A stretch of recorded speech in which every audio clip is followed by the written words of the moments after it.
down here in beautiful East Wall with Deputy Lord Mayor of South Dublin County Council, Councillor Francis Duffy. Francis, welcome to East Wall and welcome to, as I say, potential housing solutions. Yes. Yeah. Francis, before we start, housing, homelessness, how big an issue is it out there in South Dublin? It's very big. From there have been people even sleeping in the county council offices in County Hall, basically showing that they have nowhere to live. I've heard also people sleeping with their families in the Spa World car park in their cars, so it is a really big problem. Yes, the last time actually I was out in the South Dublin offices, there were a couple of ladies sitting beside me, and I think they were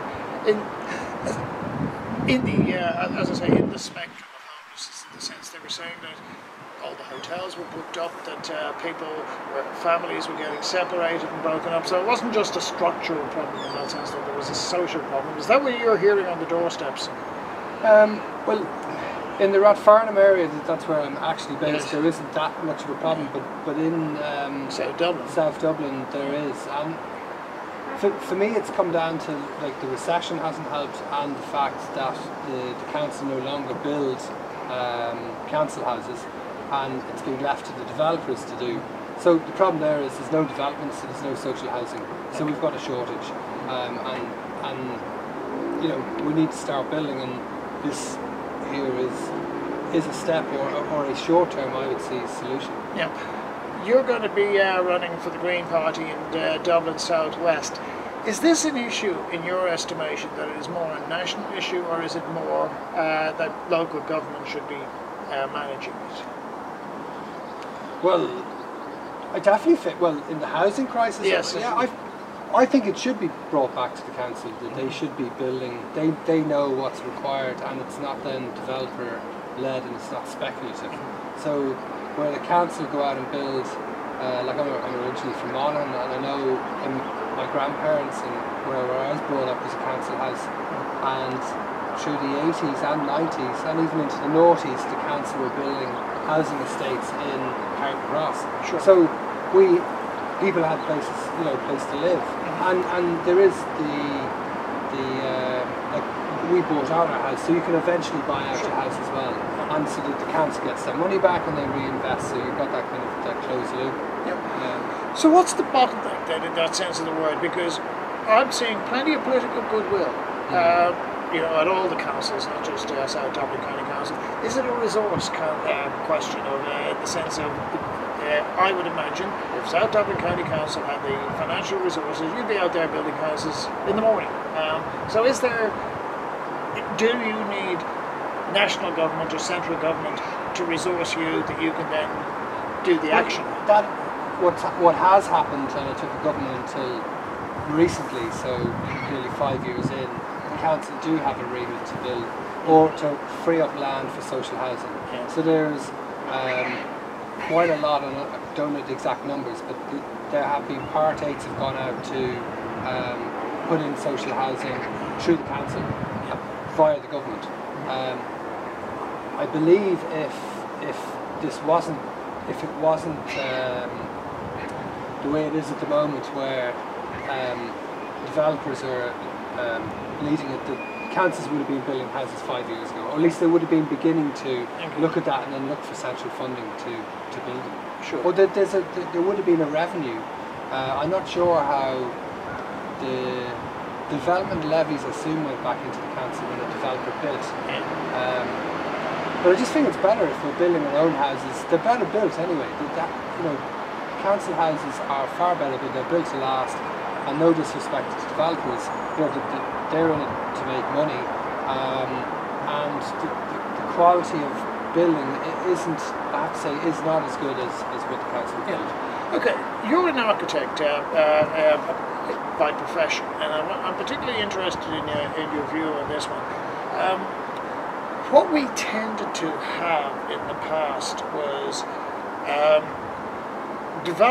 councils made the contracts, if you like, but the work was done largely by developers. Now, did that bring the whole system into disrepute, or how did this whole thing of social housing, when we were supposed to say, well, so many of this was supposed to, of all of those developments, so many were supposed to be allocated, and it seemed developers could give a contribution. I was going to say a sling, but anyway, a contribution. Well, I think they would give the equivalent monies relative to the proportion of housing they're meant to give. But that didn't seem to go into social housing, did it? Oh no, it would have gone into the kitty. That's what I'm saying. It would have gone I into think most central revenue. I heard recently, maybe I shouldn't say it, but I sometimes am late with my library books, and I'm quite happy to pay the fine because I know it buys more books. Yeah.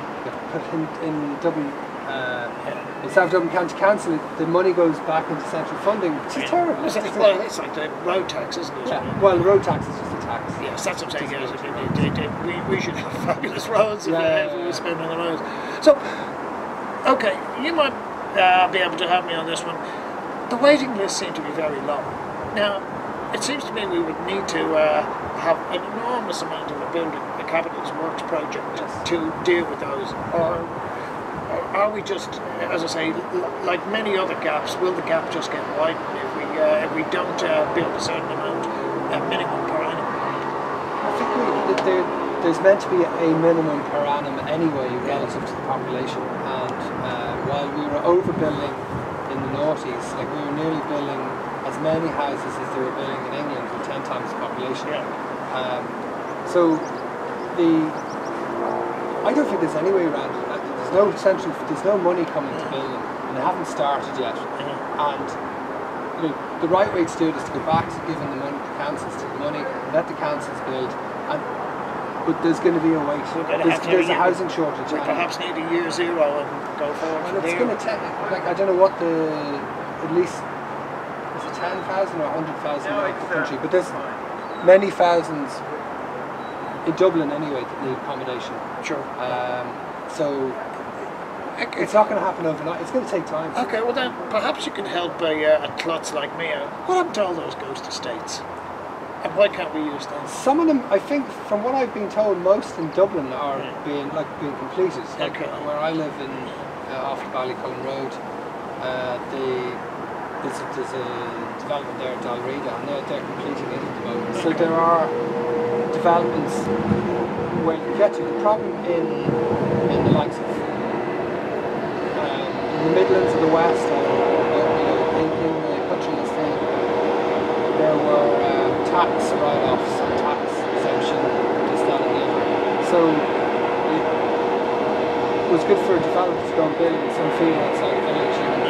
So nobody wanted to live there. Well, nobody wanted to live there, but they get a tax write-off of some description. So we've got a lot of housing estates that won't be, which are either going to get knocked or just sit there. It's quite interesting. There's some colleagues of mine in the Dublin Institute of Technology are talking about villages in Achill, full villages that were eventually abandoned, and now they're studied. So sometime in the future there'll be a few ghost estates that there will be some archaeologists and architects going around studying this. Why did it happen? And it's also, you can find villages up in the Dublin mountains that are just ruined. Maybe one day, apparently there's quite a few of them in Spain like that as well. On that basis then, now I was on a TV programme last week and one of the speakers said, quoting a Deutsche Bank report, and they were saying there was something like 225,000 vacant properties in Ireland. Does that gel with what you're hearing professionally?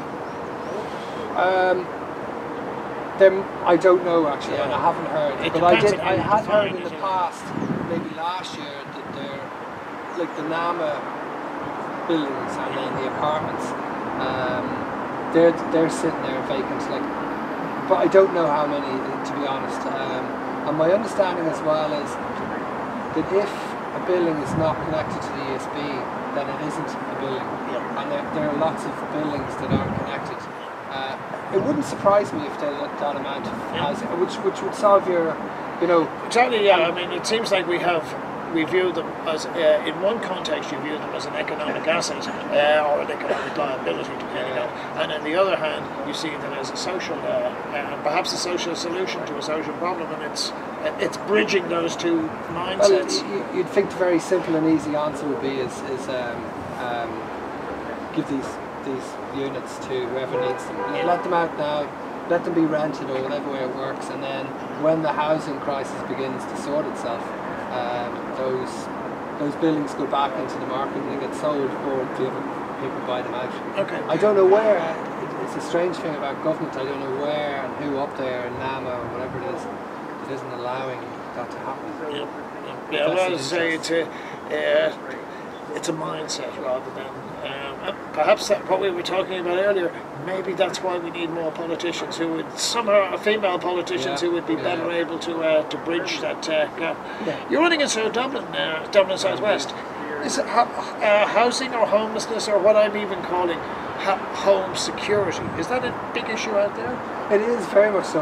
We've actually had at least our shed at the back, which is used as an office studio. That's been, I had my bike stolen from my back garden and some other materials taken out of the shed. And I think there's a lot of it happening. I was at a meeting last night, and he's retired now, but he was a guard and works in the security business. He was informing us on, if you go onto the Garda website, there's quite a few different things that will actually show you what you can do to make your house more secure. But I think it's an impossible, you can't eradicate it. We go for boa constrictors, you know. Rottweilers. But I suppose what I've been working on over the last number of years is the heritage and the tourism aspect of South Dublin, for that matter. And I suppose of a cultural things, it might be a bit green, but it's looking at the economy and tourism and your anyone that lives there to go and see what we have. I've been working on the Dodder Greenway, which the NRA have committed 20 million to upgrade, and that has also brought me then to look at the Dodder Valley Park, which is between Old Bawn, Balroddery, Templeogue, Farnham and Fairhouse. So you've got this huge community that kind of sits around this park, and for whatever reason it's been somewhat neglected. It doesn't have the Marley Park kind of aspect to it. Yeah, so I've been working to try and make that something happen now. I've drawn up master plans for it. We're down here, as I say, in East Wall. There's an exhibition being put on by the Dublin Regional Housing Executive. Essentially, it's looking at modular solutions to short-term solutions as well, to alleviating some of the what I call the housing pressure or the homeless pressure. You've had a quick look around houses. Unfortunately, quite a few of them are closed. You can only look in through the windows. What's your initial thoughts? You're as an architect rather than as a politician. I have to say I was surprised. I actually was expecting porta cabins, but there's a beautiful Scandinavian timber-clad unit, and there are some other variations of bungalow-type things, and then kind of a porta cabin. Personally, I think the first reaction is it's a short-term solution, and I'd wonder would the money be better spent in building. And is there a plan, if these go in somewhere, is there a plan that in 5 years' time they would build proper houses? Like, you'd want to see a plan that it's not just put these in and then 15 years later people are still living in them and they're living with the rats and whatever else is going on. Sure. Which look at our schools and their prefabs, there's prefabs, that would be my fear. It just ends up going that way. Could I then do a bit of a devil's advocate on you, is that if Francis Duffy and all the Duffys were in a hotel room tonight, or in your car or whatever, wouldn't these I'd take them. I'd be straight in. Straight in. No, they're actually beautifully laid out. I think what would be interesting is to put it out to a national competition to architects to see can they come up with other modular systems that would work, because they're a little bit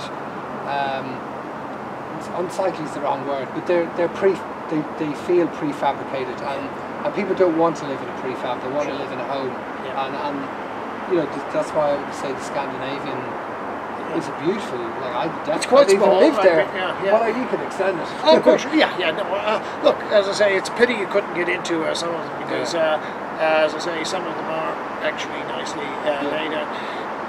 Problem is that when you see individuals, they look all right.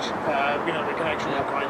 How do you feel if if 1,000 of these were plonked down in an area? Would it dramatically change? It depends. A couple of things come to mind. You're thinking of a campsite. Yeah. That you get that type of reality in ephemeral campsites. There's a vision in my head of Edward Scissorhands. Yeah. In the kind of suburban reality he lived in, and you had these streets with these boxes locked down. If it's not engineered, if it's done tastefully, designed and master planned, then I think it can work as a temporary solution. But my fear is, like a lot of things, is once it's done, somebody's happy and they move on to the next problem and they get left there. Yeah, I know. That's my fear. I suspect because architects tend to get to experience the economic cycle first. As the downturn, architects are the first ones to be laid off, and usually you're the first ones to be picked up when the cycle is. On that basis, do you think? I mean, we've had a housing issue for quite some time. At least 5 or 6 years. Do you think we're now getting an impetus, not out of what I would call great social conscience, but the fact that we've got an election coming up in the next probably 6 months? Yeah. Is that being a bit cynical? It might be. I don't know. Like you'd kind of think that they would have started some sort of housing emergency 5 years ago. Yeah. Like if there was a crisis, then you'd think you'd have started something. It's in that election cycle, so it is coming close to that. There are a number of things on the table similar to that, like the Dollar Greenway. Will that happen? Is that an election stunt, or will it disappear? You'd like to think it isn't. Well, Laura, your colleague, Councillor Sarah Holland, was down here yesterday. What's the thinking or is there any consensus in South Dublin County Council about this as a solution, or are we just still at the what I would call at the investigative phase? To be honest, I'm not sure, but I assume if the council are looking at it, then it's an option to utilise. I suppose there's costs involved, but if it's going to house people, it doesn't matter. It really doesn't. Like if you're taking a short-term solution, I suppose all I'd say is, and I'm repeating myself, is that there should be something beyond the short term, that people don't end up in what might be then considered trailer parks. We don't want that happening. But I'm, a home is a home. Something, and I found it a bit disturbing when I was hearing various commentators and journalists and just people around, and it was largely last week I was hearing it, and I was a bit concerned with what I was hearing is that somehow or other, if we take in X amount of refugees that are, which we're seeing on our televisions every night, that somehow or other there's going to be a competition between addressing their needs and addressing people's housing needs. How do you feel about that? I mean, personally, I don't see that, but I can see exactly. You what can you're see saying, where it's. You can seem to pick the mindset about. Yeah, but the housing crisis is predominantly in Dublin. So if you're looking at it nationally, you put the people where there isn't a housing shortage. So you'd send them west or the Midlands or wherever there is housing stock. Like, as we know, there's plenty of ghost estates. The whole immigration thing, or people, refugees, whatever you want to call it. Like, it just baffles me that we were doing it forever, leaving the country to find economic, wherewithal. Yeah, and for people then to turn around and say, how dare you come and live in our country? Like, like I always try the statistic. Like in the famine times, there was today we've got nearly 5 million, and England has, say, 50 million or whatever. 60 odd. 60, yeah. But if you take out Scotland and Wales, England and Ireland is 50, say, whatever it is, 50 to 5, so it's 10 times the population. But if you go back 150 years ago to the famine, we had 8 million. England only had 13. So, Well, you go down to Cove and you see that people didn't necessarily die, they left. They left, that's So, no, I know, but we've constantly had that emigration thing going on. And still have. And so people have left, they've sent money home. People come here now and send money home. Like we've got to, to an existence where we definitely live in the first world. Like whatever. I know there's lots of difficulties, but we're quite lucky people. So, we also seem to have short memories, because when I was studying economics under the worthy Dr. Mick FitzGerald, he used to take great pride in telling, well, not pride, but he used to arouse our curiosity in the sense that the third largest revenue stream, and I'm talking 1972, 73 here, just when we went into the EU, the third largest revenue stream coming into this country was what we call immigrants' remittances. Agriculture was first, tourism second, immigrants' remittances third. So in other words, we relied on people going abroad to send money back. This is, isn't it? And that's, to a certain degree, I just feel disturbed when I see. But now we're generating our own. Like we've got to a position where we're, like I've often seen, I'd like to think we can afford to be generous. To a Swiss model where we're actually, generating income and using our intelligence, which we have plenty of, and our humanity. So I think let them in. I don't see. I think it's good for any society to have a mix of different cultures coming in. It's good for the soul. Okay. Last but by no means least, Francis, you're running in Dublin South West for the Green Party. One of the most successful political dynasties in this country succeeded with the cap. Will you be channeling the Healy rays? Oh, I will. Of course I will. I'll be going around chatting to everybody, having a crack, having the old the clinic in the various pubs around the constituency. No, I've got the Jackie Healy rating the odd time, but I wear red trousers, so I'm a kind of New York. Well, as long as you have your children in the caps, I think that's all that matters. And they've got hats. And I just wonder, might you have to lose some hair? No, well, the hair won't seem to disappear. You've got a luxuriant mop of hair. That would probably not go down well in Schneem or one of those places. No, I have plenty of hair under the hat. Francis, it's always a pleasure. Welcome to the North Side as well. But we wish you all the very best, and for the rest of your term as Deputy Lord Mayor or Deputy Mayor of South Dublin County Council. And give our regards to all the mates out there. Thank you.